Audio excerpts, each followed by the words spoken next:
YouTube channel पुण्यार्कृति के सभी दर्शकों को कमलेश पुण्यार्क का सादर अभिनंदन। यह श्राद्ध विवेचना क्रम में पिछले एपिसोड में कुछ सावधानियों पर ध्यान दिलाया हमने कि ये सावधानियां जरूरी है और बहुसंख्यक इस बिंदु पर असावधान है। आसन, वस्त्र, पात्र, शरीर का मुद्रा, भाव भंगिमा, ये सारी चीजें ये बहुत ही आवश्यक है।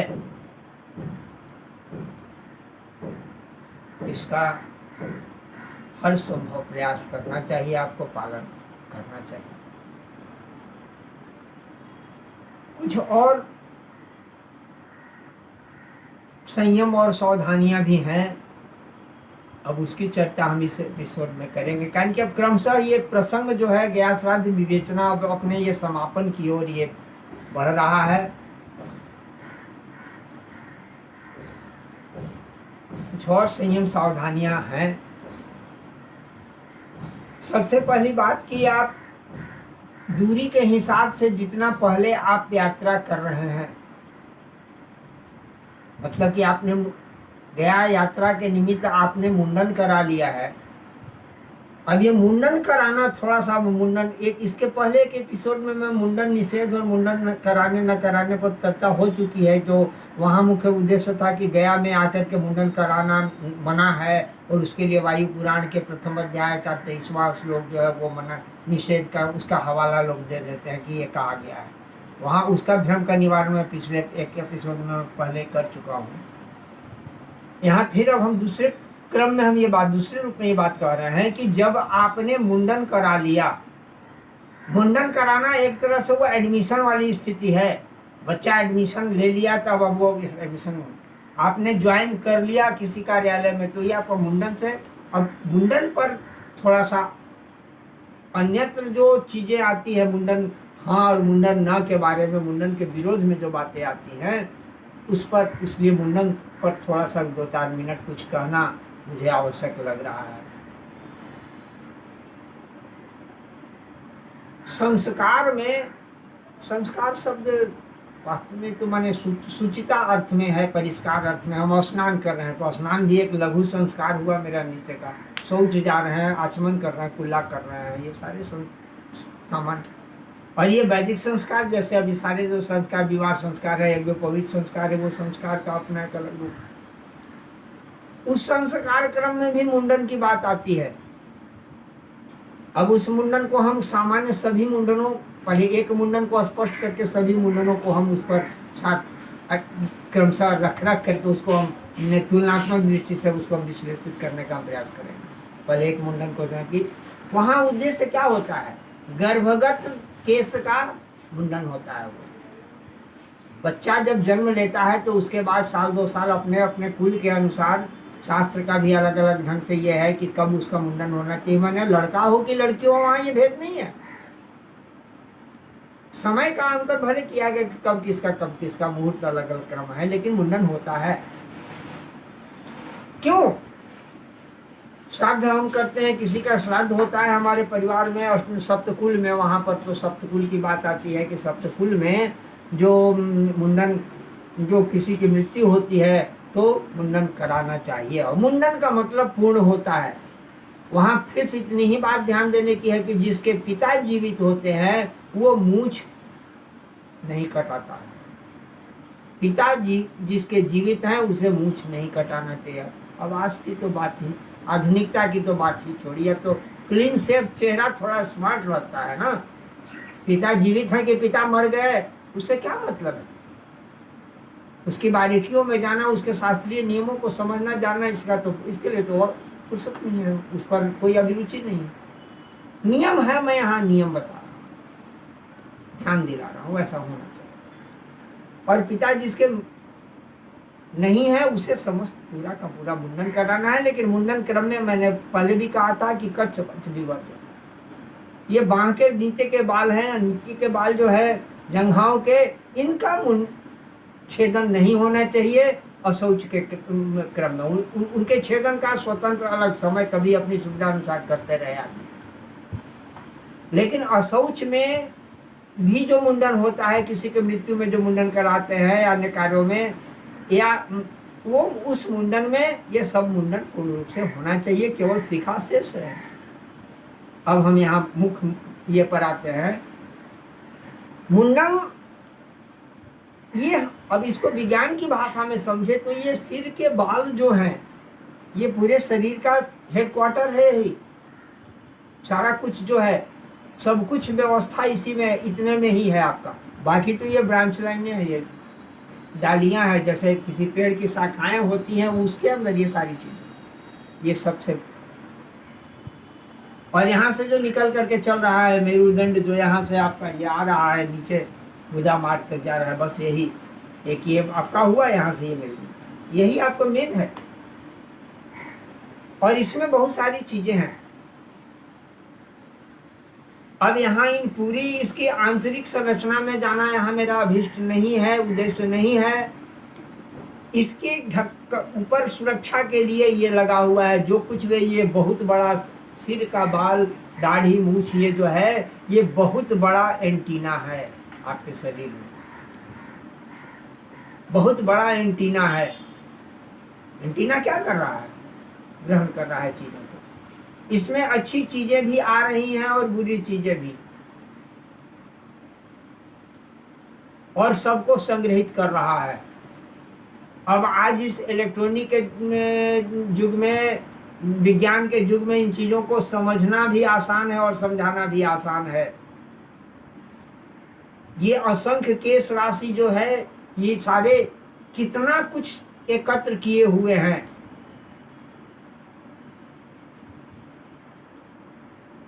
इसकी कोई सीमा नहीं है। तो विशेष अवसर पर जैसे स्नान जरूरी होता है, नित्य पूजन का नित्य स्नान जरूरी है, उसी तरह से पूजन, तर्पण, पितृकार्य हो या देव कार्य, विशेष अवसर पर पूजन के लिए भी। तब कहेंगे तो विवाह में मुंडन नहीं कराता है, वहां आवश्यक नहीं। घर में कोई बेटा बेटी का हम विवाह कर रहे हैं, बेटे का है तो वहाँ मुंडन, वहाँ पूजा। अब वो फिर विवाह प्रकरण का वो विषय है। लेकिन पितृ कार्य में तो हमें मुंडन कराना ही है, और ये मुंडन हम घर से चलने से पहले एक दिन करा लिए, और जैसे ही मुंडन कार्य मेरा हुआ, मुंडन करा दिए। मुंडन कराना अनिवार्य है, इसका कोई विकल्प नहीं है, नहीं चलेगा। अब जैसे जनना शौच और मरना शौच, दो तरह के शौच होते थे, केवल दिन का भेद होता था। 9 दिन में शुद्धि होती थी बच्चे के जन्म के बाद, 10वें दिन शुद्धि होती है मृत्यु वाले में। यही फर्क एक दिन का किया गया है। लेकिन जनना शौच में भी मुंडन कराना चाहिए, एकदम गायब हो गया है समाज में। अब तो मरने पर मुंडन नहीं करा रहे हैं। मुंडन बहुत आवश्यक है। श्मशान घाट जा रहे हैं, परिवार में भी मरे रहे, कुटुंब में मरे हैं, तो मुंडन। अब तो बाल से अधिक प्रेम है, बाकी शास्त्र के नियमों से कोई मतलब नहीं। मुंडन जितना दिन मेरा बाल बचा रहे, सुंदरता बना रहे, मुंडन अनिवार्य है। बस सीधे संक्षेप में ही समझें। कम से कम देव कार्य में आपका फिर कहेंगे माफी है, पितृकार्य में कोई माफी नहीं। आपने मुंडन नहीं करा है, आगे का कोई आप पितृकार्य करने का अधिकार ही नहीं। पहला ही अधिकार आपका जब्त।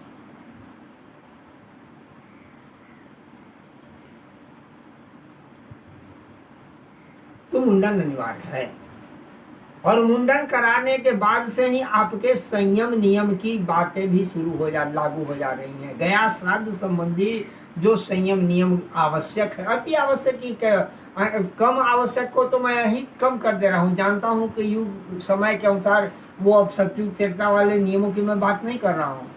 कलयुग में भी जो नियम पालनीय है, मैं उसकी ही चर्चा केवल कर रहा हूँ। तो मुंडन कराने के बाद से आपका संयम विशेष दृढ़ होना चाहिए। मुंडन कराने के बाद पहला काम आपने किया कि स्नान किए। स्नान करने के बाद यज्ञोपवीत बदल लिए। यज्ञोपवीत बदलने के बाद उस दिन, ये पूर्व दिन का ही कृत्य होता है, कल हमें छोड़ना है, या उस दिन भी सुविधानुसार। जैसे आज हमको अपने घर से निकलना है, तो आज सुबह में पहला काम करेंगे कि मुंडन करेंगे। मुंडन करने के बाद यज्ञोपवीत बदलेंगे, तर्पण वगैरह वहाँ स्थानीय तर्पण करेंगे। उससे भी पूर्व की बातें होती हैं। संयम उसको लोग संयत कहते हैं। वास्तव में शब्द है वो संयम, शुरू हो रहा है संयत, मतलब कि दिन भर उपवास करें। अगर उपवास पर न रह सके तो फलाहार लाचारी में है ले ले, लेकिन नियमता है कि दिन में उपवास करें। रात्रि में कुछ मधुर भोजन जिसमें घृत का समावेश हो। आज के रिफाइन में बना हुआ पुआ पूरी खाने में नहीं कर रहा हूँ, रिफाइन तो ये किसी काम का नहीं है। ये केवल इसे रिफाइन को टीवी के विज्ञापन के लिए छोड़ दीजिए, ये बहुत निकृष्ट चीज है। घी है, तेल है, बाकी चीजें रिफाइन के नाम पर जो तरह तरह के जो खाद्य तेल मिल रहे हैं वो सब के सब अच्छे ही नहीं है, उनका प्रयोग ना करें कम से कम इस कार्य में। घी में पुआ पूड़ी मधुर या इस तरह से कोई चीजें शुद्ध, वो नहीं तो हविष्य भी खा सकते हैं, दूध में बना हुआ, दूध या घी का बना हुआ इस तरह से पदार्थ रात्रि में भोजन करें। ये संयम आपका क्रम शुरू हुआ ये पूर्व। और इसके बाद ये बात का ध्यान रखें कि परान्न भक्षण अब न हो। 2 दिन तो जिंदगी बीत गई दूसरे का अन्न खाते खाते, दूसरे के ये द्रव्य चीजों का सेवन करते, अब दूसरे का अन्न ना खाएं। दूसरे के अन्न की यहाँ पर इतनी कठोर सीमा बताई गई है कि आप गया में आ गए हैं, गया में आपके कोई रिश्तेदार यदि रह रहे हो पहले से, तो आप अपने सुख सुविधा के लिए आप उस रिश्तेदार के यहाँ गया, यात्रा के लिए आप पति पत्नी आए हुए हैं, किसी रिश्तेदार के यहाँ न जाए। हाँ, अपना भाई हो, सहोदर भाई है, अपने परिवार का सदस्य है, जो हमारे पिंड के मुख्य धारा से जुड़ा हुआ है, ध्यान दीजिए, मुख्य धारा से जुड़ो, वहां रह सकते हैं, लेकिन वहां भी मैं कह रहा हूं वहां भी न रहे तो अच्छा है। आप गया यात्रा के निमित्त, जब यात्रा घर से करके आप गया पहुंच रहे हैं, और ये वो तो वहीं से शुरू हो गया। दूर दराज है लोग तो आ रहे थे, 2 दिन की यात्रा है, दिल्ली से आ रहे हैं और कन्याकुमारी से आ रहे हैं, 2 दिन के तो भूखे रहेंगे। अरे भाई, खाने के लिए ये अपने घर की कुछ सामग्री शुद्ध, यथासंभव शुद्ध, फिर अगले दिन आप जैसे 2 दिन बाद, अगर 2 दिन पहले से आप यात्रा शुरू किए हुए हैं, तो उस दिन वहां तर्पण वगैरह के पूर्व की वो का संयम बताए। यहाँ पर जो है बीच में लंबा अंतराल हो रहा है गया पहुंचने दूर वालों के लिए, तो बीच में भोजन तो करेंगे ही, ट्रेन से आ रहे हैं, बस से आ रहे हैं, जैसे भी आ रहे हैं अपने, लेकिन संयमित जीवन व्यतीत करना। अब ये नहीं कि बस लोगों की स्थिति है कि ट्रेन बस में बैठे और भोजन शुरू हो गया, लग रहा है कि कभी अन्न से भेंट नहीं हुआ है। 4 घंटे की यात्रा है तो 4 घंटे में 4 बार वो खा लेंगे कुछ न कुछ, हर 2 मिनट पर कुछ खाना, तो इस पर तो बंदिश लगानी होगी। 24 घंटे में 2 बार, अधिक से अधिक 3 बार। बाकी अब नहीं रहा जा रहा है, 50 तरह के अन्य कारण हैं, हम तो दवाई खाना है, ये करना है, तो दवा है। अब तो 90% लोग दवा पर जीने वाले लोग हैं, तो भाई उसके अनुसार तो वो तो फिर एक अतिरिक्त बातें हो गई, वहाँ अलग है। और वैसे भी बाल वृद्ध और रोगी के लिए बहुत चीजें क्षम्य होती हैं, लेकिन मैं फिर ये कहूँगा कि अब इन तीनों सर्टिफिकेट की आड़ में अब इसका दुरुपयोग न किया जाए। हम रोगी हैं कह करके अगर हम रह सकते हैं तो रहें। तो संयम वहां से ये शुरू होता है। परान्न, कहीं दूसरे के यहाँ जा करके हम टिकेंगे नहीं। यहाँ बकायदा, यहाँ कष्ट तो है, यात्रा, तीर्थ यात्रा और ये सारी चीजें जो कष्ट के लिए, एक तरह से तपस्या है, तो तपस्या में तो कष्ट होता ही है। प्राय जो है व्यवस्थाएं, पंडाल लोग का धर्मशाला होता है, हर यहाँ जो तीर्थ पुरोहित लोग हैं व्यवस्था रखते हैं, अपना ही उनका, अधिकांश लोगों का अपना अपना धर्मशाला है विशाल, वहाँ पर टिकने की व्यवस्था, और वहाँ निःशुल्क व्यवस्था है। अब कुछ लोग जो है इसको होटलीकरण कर दिए हैं, वो बात अलग है, नहीं तो जो यहाँ के मूल्य जो है वहाँ पर वो निःशुल्क है। बाद में चलते समय आप अपनी श्रद्धा राशि जो उनको देते हैं, दान पुण्य करते हैं, उसका चार्जेस नहीं है, नहीं लेते हैं लोग, निःशुल्क व्यवस्था उनकी है। उनके यहाँ स्नान की व्यवस्था है, सोने के लिए। अब आपको वहाँ पलंग और एसी तो नहीं मिलेगा, और वैसे भी पलंग और एसी पर सोने आप नहीं आए हैं, आप तपस्या करने के लिए घर से निकले हैं। यह श्राद्ध एक तपस्या है। तो इस तरह से मुंडन के बाद से ये जो बातें शुरू हो रही हैं, इसका ध्यान रखना है। यथासंभव सात्विक आहार विहार, सब आहार। हम चल रहे हैं वहां से, और भर रास्ते जो है सो हम किसी केस मुकदमे की बात में उलझे हुए हैं, गपशप ही कर रहे हैं। दो चार लोग हैं बैठ करके, हम कहीं लड़ाई झगड़े केस मुकदमे दुनियादारी राजनीति ये वो लंद फंद नहीं। कम से कम बोल बातचीत कीजिए, आवश्यक बातें कीजिए। अधिक फालतू बातें करेंगे तो फालतू का तो फालतू होता ही है। सीमित एकदम मनसा वाचा कर्मणा, आपको संयम की आवश्यकता है, और जितना अधिक संयम पालन करेंगे उतना ही अधिक आपके भीतर ऊर्जा का संचय होगा। और उस ऊर्जा, संचित ऊर्जा का आप गया में आकर के जो पितरों के लिए क्रिया कर रहे हैं, उस क्रिया में वो आपकी ऊर्जा सहायक होगी।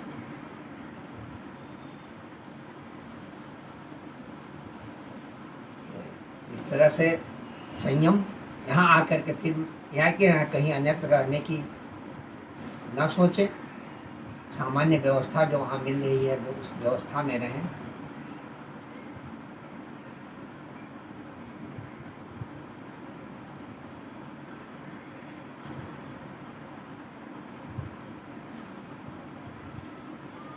जैसे चप्पल जूते वगैरह पहन करके आप चल रहे हैं, आप रात में जहाँ टिके हुए हैं, जिस अपने तीर्थ पुरोहित के यहाँ टिके हुए हैं, या कहीं भी बहुत सारे टेंट सरकारी स्तर पर भी काफ़ी व्यवस्थाएं हो जाती हैं, स्कूलों में धर्मशालाओं में टिकने की व्यवस्था हो जाती है। अपने पास से सामान्य कम से कम एक चादर तो लेकर के चलिए। जो भी आपको जनरल कहीं वो टेंट हाउस की चीज़ें मिल रही हैं वो शुद्ध तो कहीं कुछ नहीं है, महाभ्रष्ट में से है।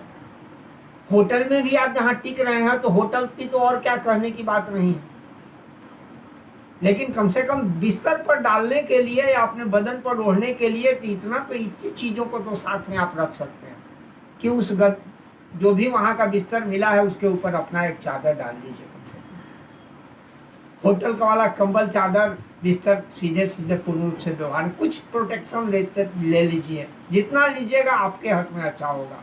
जाने अनजाने पता नहीं चल रहा है कि इससे क्या हानि हो रही है, लेकिन हो रही है, भोग रहे हैं लोग, लेकिन समझ नहीं, इसलिए प्रोटेक्शन सावधानी है। चप्पल जूते की मैं बात कर रहा था। जैसे आप रात में टिके, ये नहीं कर रहा हूँ कि बिना चप्पल का, बहुत जगह देखते हैं लोग शव यात्रा में निकले हैं, खाली पैर चले जा रहे हैं। अरे वो खाली पैर चलने का उसके लिए है जिसके कंधे पर 100 का बोझ है। अन्य जो यात्री शव यात्रा में जा रहे हैं उनके लिए नहीं है कि खाली पैर हम क्यों जाएं। बहुत चीजें हैं अनजान, जो मानना चाहिए वहां वो नहीं मान पाता है आदमी, और जो नहीं मानना चाहिए वो ढोए चलता है, उस पर बुद्धि नहीं लगाता है। अब शव यात्रा में क्यों खाली पैर चलने की बात है, यह एक अलग उसका विज्ञान है। सारी चीजें हमारे यहाँ जो भी व्यवस्थित है वो भी सबका अपना विज्ञान है। उस यात्रा के इस विज्ञान पर लंबी बातें की जा सकती है, समझाई जा सकती है। अभी हम पिंडदान की बात कर रहे हैं तो आप निकले वहाँ चप्पल पहनिए, कोई दिक्कत नहीं है। पैर में कांटे चुभा करके, कंकड़ चुभा करके चलने में नहीं कह रहा हूँ। सड़कें कितना हूँ साफ होंगी, इतना साफ नहीं है, पैर में चुभेंगे। आप जब घाट पर पहुंच गए हैं, जहां आप पिंडदान कर रहे हैं, जिस वेदी पर पहुंच रहे हैं, तो वहां विजिट, तो वहां उसकी मर्यादा को देखते हुए कि भाई अलग अलग जगहों की अलग अलग मर्यादा है। जैसे विष्णुपद मंदिर है तो मंदिर काफी बड़ा परिसर है, आपको मंदिर मुख्य गर्भगृह में पहुंचने से कम 100 मीटर पहले ही आपको चप्पल जूता रखने का जगह बना हुआ, वहां बकायदा चप्पल जूता रख दीजिए। इसका ये मतलब नहीं है कि वैसे भी लोग हैं, करते हैं, देखते हैं, इसलिए मैं ये बात याद दिला रहा हूँ। नहीं, चप्पल कैसे पैर में गड़ा लेंगे, पैर में ये हो जाएगा, कुछ परेशानी नहीं। चप्पल जूता पहन करके चलिए। जरूरत से ज्यादा खाली पैर चलना भी उचित नहीं है, ये भी हमारी ऊर्जा का क्षरण है। अनावश्यक बिना खाली पैर चलना भी ऊर्जा का क्षरण है सभी का। खास करके इस तरह के काम में अन्य भी, जैसे अब एक वेदी से आप दूसरे वेदी पर जाने की बात है, तीर्थशिला से चले हैं, रामशिला आए, रामशिला वहाँ से वहाँ जा रहे हैं 10 किलोमीटर, 5 किलोमीटर, करीब 3 किलोमीटर, 4 किलोमीटर, 7 किलोमीटर अधिकतर ये दायरे में चलना पड़ता है। बोध गया कि जिस दिन ये होगा उस दिन 13 किलोमीटर की यात्रा करूँ। तो आप गाड़ी में जा रहे हैं, चप्पल जूता जो पहने रहिए, उसको उतारने की बात नहीं कर रहा हूँ। हाँ, वासेबुल रखिए। अब सीधे चमड़े का तो चमड़ा तो वैसे भी ये आज जो उपलब्ध चमड़ा है ये तो भारतीय सभ्यता की चीज ही नहीं है, ये तो पाश्चात्य सभ्यता से आया हुआ है। इस चमड़े में, और हमारे यहाँ पहले जो चमड़े के जो व्यवहार होते थे जूता वगैरह के लिए, वो चमड़ा मृतक होते थे, मृत पशुओं के छाल से वो बनते थे। और आज मार करके, जीवित माने हत्या करके ये बन रहा है। ये दोनों में आसमान जमीन का अंतर है। वो चमड़ा होते हुए भी उसमें पवित्रता थी, लेकिन इसका ये नहीं मतलब है कि अब उस चमड़े का जूता पहन कर क्या भगवान का पूजा नहीं करेंगे।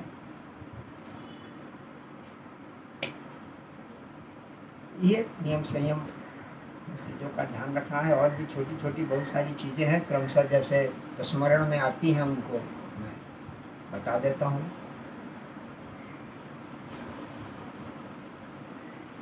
एक बार आवश्यक सामग्रियों पर फिर हम ध्यान दिला देते हैं।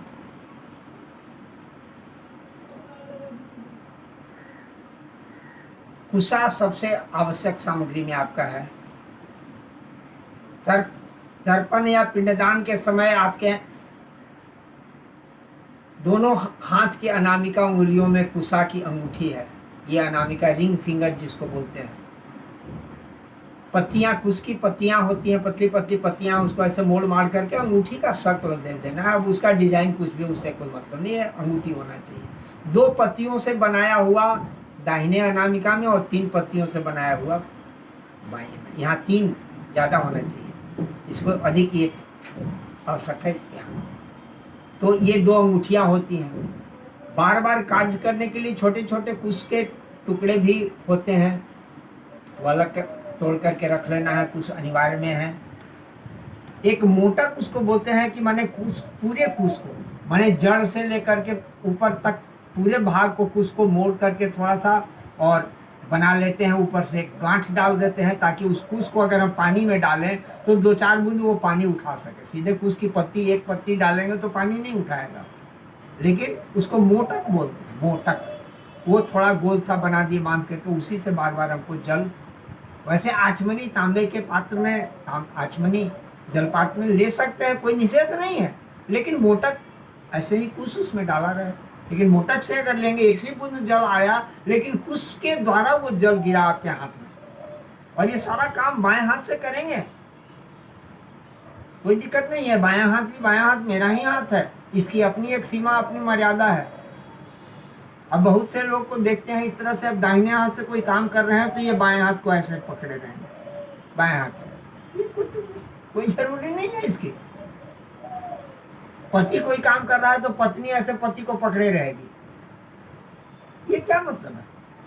इस पर विचार कीजिए, इसकी कोई आवश्यकता ही नहीं है। पत्नी तो ग्रंथि बंधन किए हुए साथ में बैठी हुई है, उसे कुछ करने की आवश्यकता नहीं है। बीच में जहाँ है, जहाँ जरूरत है सहयोग करना, उसका पिंड आटा गूंथ देगी, पिंड उठा करके पत्नी दे देगी, पत्नी हमारे हाथ पर रख देगी। ये आचार्य को जरूर नहीं, आचार्य तो मंत्र बांचने में अपना सही शुद्ध मंत्र बांचे, कहीं क्रम भेद न हो, कहीं त्रुटि न हो, इसका ध्यान आचार्य को रखेंगे। ये काम तो पत्नी का है, पत्नी आटा गूंथेगी जौ का। खोआ से अगर दे रहे हैं, खोए का भी पिंड देते हैं, खोआ से दे रहे हैं तो खोए की गोलियां पिंड बना बना करके हमें पत्नी देते रहेगी। हमें कुछ चाहिए, जौ चाहिए, जहाँ चावल चाहिए, ये सारी चीजें पत्नी हमें सहयोग करेगी इन कार्यों में। लेकिन पति पत्नी का हाथ ऐसे करके पकड़े रहिए तो बेतुका है, हास्यास्पद, अज्ञानता है। छोटी छोटी चीजें हैं, लेकिन इसके बड़े बड़े परिणाम हैं, ध्यान देने की बात। देखते होंगे तिलक लगा रहे हैं, आचार्य पुरोहित पंडित तिलक लगा रहे हैं। अगर तिलक हमें कोई, तो ये ऐसे, ये कौन सा स्टाइल है? क्या कभी इसने सोचा, देखा देखी, देख लिए किसी को ऐसे किए हुए, ये क्या मतलब है? ये क्या कर रहे हैं आप? तिलक आपको लगाया जाए, ऐसा थोड़ी है कि आप उलट जाएंगे कि अपने आप को सपोर्ट कर रहे हैं क्या? ये बेतुकी बात है। तिलक लगा रहा है, मुझे आशीर्वाद मिल रहा है, तो हम हाथ जोड़े, हम उस तिलक से जो हमारे पुरोहित की ऊर्जा हमारे अंदर आ रही है, उस ऊर्जा को हम स्वीकार करें। ये क्या कर रहे हैं? ये आहुति डाल रहे हैं तो कोई आरती दिखा रहा है, उसके पीछे से पीठ स्पर्श किए हुए हैं, ये अर्थिंग जोड़ रहे हैं। सब चीजें अनावश्यक चीजें। तो इस तरह से ये कुछ छोटी छोटी बातें हैं, जैसे जैसे मुझे स्मरण में आती हैं मैं स्मरण दिला देता हूँ। आगे अगले प्रसंग में हम फिर चर्चा करना चाहेंगे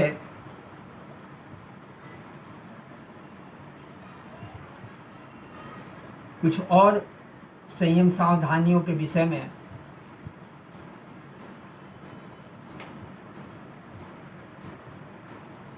और आगे योजना है कि हम प्रयास करेंगे कि वेदियों की जो अत्यावश्यक वेदियों की जो सूची है वो लिखित रूप से हम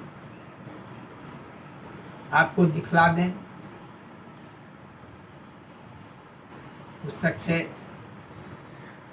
अलग अलग क्रम। चूंकि अधिक लोग जो हैं 1 दिवसीय 3 दिवसीय त्रिपक्षीय करने वालों की संख्या बहुत कम होती है, तो वहाँ पर हम क्रमिक रूप से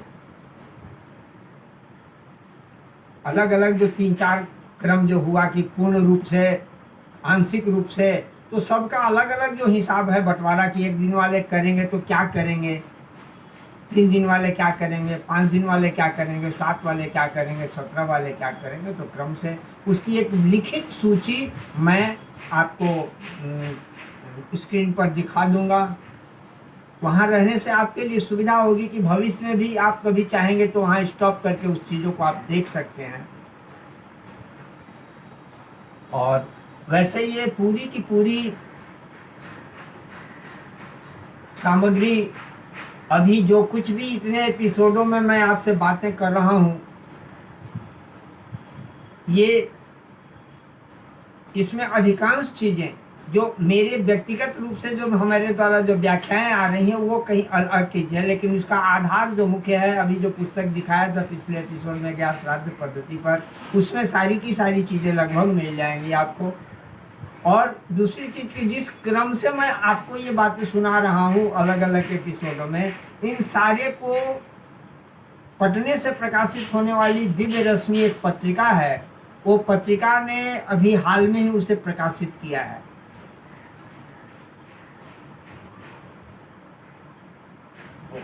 प्रकाशित भी है अलग से स्वतंत्र, वो माने पूरी वो मेरी स्वतंत्र रचना है।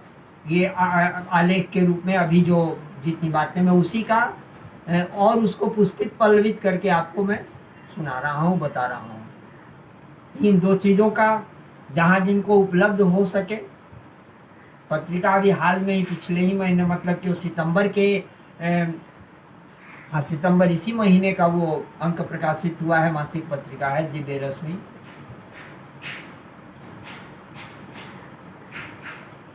तो इन्हीं बातों के साथ अभी का ये प्रसंग यहीं समाप्त करना चाहते हैं। अगले एपिसोड में पुनः आपसे मुलाकात होगी, कुछ और नई बात करेंगे, उसमें कुछ और जानकारियाँ देंगे, वेदियों की सूची वगैरह दिखलाने का प्रयास करेंगे, और कुछ चीज़ें जो छूट गई हैं उन्हें बतलाएंगे। और सबके बाद हमारी योजना है कि कुछ दृश्य आपको दिखलाने, यहाँ के पिंडदानियों के दृश्य दिखलाने, यदि संभव हो पाया तो आगे किसी एपिसोड में, दोनों तुलनात्मक दृष्टि से कि क्या दुर्दशा है, किस तरह से हो रहा है और कैसे होना चाहिए। प्रयास करूंगा कि दोनों को तुलनात्मक अलग अलग दृश्यों को, वहाँ मैं उन दृश्यों में मैं नहीं होऊंगा, केवल आप दृश्य देख लेंगे, स्वयं में आप दृश्य देखेंगे और अपने विवेक से तुलना करेंगे कि कहाँ, कि आप खुद समझ जाएंगे क्या होना चाहिए और क्या हो रहा है। एक चीज यहाँ प्रसंग बस एक और चीज अभी तो ध्यान में आया कि जो बैठने की एक चीज है कि यह बिल्कुल एक आचार्य के लिए एक व्यक्ति के लिए एक आचार्य की आवश्यकता है। स्थिति है आपके पिता माता का, आपका आप व्यक्ति जो पति पत्नी जो दंपति जो कर रहे हैं, इनका नाम गोत्र सारी चीजें अलग हैं, दूसरा के चले, लेकिन स्थिति यह है कि एक व्यक्ति एक समूह में ये सामूहिक कृत्य नहीं है। ये एक बहुत बड़ी गलती होती है और पेशेवर होने के वजह से हम पेशेवर चिंतन वाले हो गए हैं। क्या करेंगे, एक साथ 10 जजमान आया तो सबको तो संभालना है, आप इतना दक्षिणा देंगे कि हम एक को लेके चले। बात दोनों तरफ से सोचने वाली है। सबसे बड़ी दिक्कत तो है कि पूर्ण कार्य के लिए योग्य व्यक्ति का बहुत अभाव है। पूर्ण कार्य कायदे से करने के लिए पेशेवर पना सवार है। और पहले भी मैं कहा था कि पैसे की बात आ जाएगी, व्यवसाय की बात आ जाएगी तो फिर वहां तो कम हो कि बेसी हो तो व्यवसाय तो चीजें गलत होने ही लगेंगे। अभी दृश्य आप जो आगे हम दिखाएंगे 2-4 एपिसोड के बाद, तो वहां आप दृश्य देखेंगे तो लगेगा कि बिल्कुल क्या है ये, गया साथ में लोग पूजा पाठ कर के भेड़ बकरियों का भीड़ है, भीड़ है। भीड़ में सड़क पर चल रहे हैं, हमारा शरीर किसी से टकरा रहा है, कोई दिक्कत नहीं है, संभव नहीं। लेकिन जब हम आसन मार करके, आसन बांध करके बैठ गए हैं हम क्रिया के लिए, तो वहां तो पत्नी के शरीर के अलावे किसी और के शरीर का स्पर्श वर्जित है। हम 5 पति पत्नी बैठे हुए हैं तो पत्नी के शरीर के अलावे किसी और के शरीर का स्पर्श होना खंडित कर रहा है। आचार्य का बीच बीच में स्पर्श होगा, वो अच्छा है। आचार्य हमारे हाथ में अगर कुछ दे रहे हैं, अक्षर दे रहे हैं, जल दे रहे हैं, वस्तु दे रहे हैं, वो ठीक है। लेकिन इसका ये मतलब नहीं कि वहां कोई अगल बगल आना। लेकिन स्थिति यहाँ यह है कि एकदम कतार, एकदम रेलम ठेल बैठ करके 10, और पंडित जी भी बैठे हुए नहीं है, किताब भी है हाथ में या किताब नहीं भी, खड़े हैं और चिल्ला चिल्ला करके बोल रहे हैं। अन्य शांति पूर्वक भी जो कोई काम करना चाहता है वहीं आसपास बैठ के, वो भी इनके चिल्लाहट से डिस्टर्ब हो रहा है। स्थिति है। हाँ, आप अपने बाप दादा का नाम ले, हाँ अपने बाप दादा का नाम, ये कौन सा मंत्र है भाई आपका?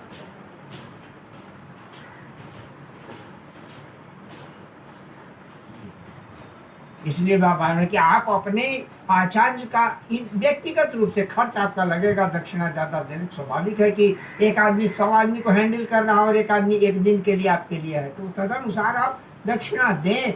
योग्य वहां भी योग्य आचार ढूंढ करके योग्य आचार की खोज करें, योग्य दक्षिणा भी दें, उचित दक्षिणा युग के अनुसार भी दें। कितना दें या मैंने कर रहा हूं, और इन दोनों चीजों का अभाव है, ये बहुत आवश्यक है। अन्यथा वो सारी चीजें आपकी व्यर्थ जा रही हैं निश्चित नहीं। ये भेड़ के झुंड में बैठ करके, भेड़ बकरियों की तरह झुंड में बैठ करके कराने वाला कृत्य नहीं है ज्ञान। फिर मैं कहता हूं कि बहुत ही संवेदनशील मामला है, व्यक्तिगत रूप से ये कार्य होना चाहिए।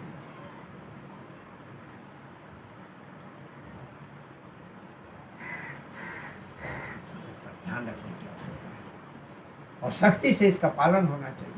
आए दिन समय समय पर यहाँ के मिलते जुलते हैं, कभी तो तीर्थ पुरोहितों से मैं निवेदन करता हूँ कि पंडित जी इस पर कुछ ध्यान दीजिए। आप लोग, आपका ये क्षेत्र है, आपके कार्य क्षेत्र में मैं दखल नहीं दे रहा हूँ, लेकिन जो देख करके जो दुख होता है वो अपना मैं दुख अपनी व्यथा में व्यक्त करता हूँ, इस पर ध्यान दीजिए।